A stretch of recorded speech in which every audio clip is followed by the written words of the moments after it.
Well, I know it's spring now because I've just seen my first bunch of dancing goats. All around here, people have little scrub goats. They're tiny little goats, and pygmy goats they call them. They're about the size of large cats or small dogs, and they dance on the hillsides and every spring, and it is so cute to watch.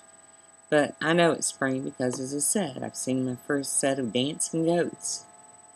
But I also know it's spring because births are trying to happen, at least in our circle of friends. And I send a special shout out to a special little traveler who's trying to be an Aries baby instead of a Taurus baby.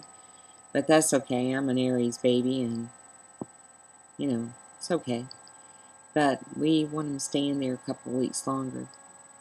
But I'm going to a bachelorette party tonight. I don't go to too many of these kind of parties anymore. At my age, most of my friends are married and have been married for a while. But a good friend of mine who subscribes to me as Fairy Book Mother is getting married after a prolonged courtship to another good friend of ours. And it's been kind of difficult to decide what to give her. And it's going to be an interesting party, any way you put it, because we're an interesting bunch of people. In any case, and if you're wondering what I gave her, I gave her a subscription to Bitch magazine. If you've never heard of it, my copy, for some strange reason, living out here in the country, it gets kind of beat up. Let's see which way to go. Bitch magazine. It is an alternative press magazine. It's published now out of Portland, Oregon, and it's got some wonderful writing in it. It's not your ladies' home journal magazine by any means, but it's sort of a thinking woman's alternative to pop culture. You can find it on the net, order it from the net. It's hard to find in bookstores, believe me. I used to have to go to Nashville to find it until I just thought, oh, let's get a subscription.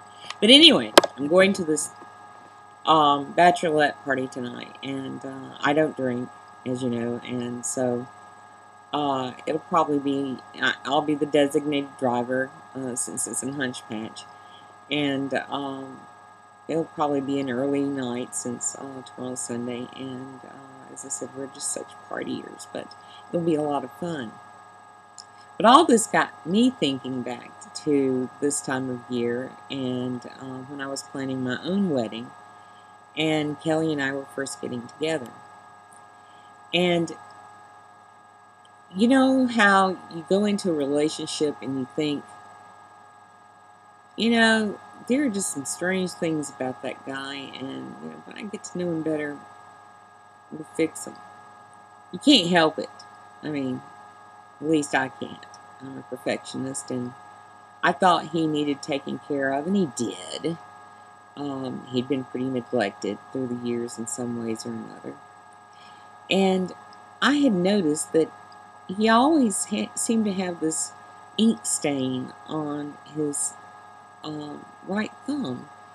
And he's always loved fountain pens and different types of pens, and I figured it was like me being left-handed and forced to use right-handed fountain pens.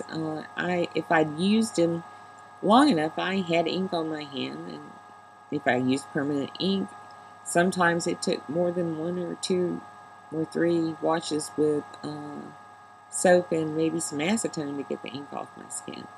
So I figured he just never had anyone show him how to get it off. So one night, yes, while we were in the shower, I said, "Here, baby, let me wash your hands." And I scrubbed on his thumb and scrubbed on his thumb and scrubbed on his thumb. And he says, "What are you trying to do to me?" I said, "I'm trying to get that black spot off." He says, "You're going to be scrubbing for a long time, woman. I was born with that." Duh. How long had I known him and never known it was a birthmark? So, my advice is to Fairy Book Mother, you can know them a long time and still not know them. The least little things about them will crop up on you. So, good luck. And have a good journey. Bye now. Let your light shine.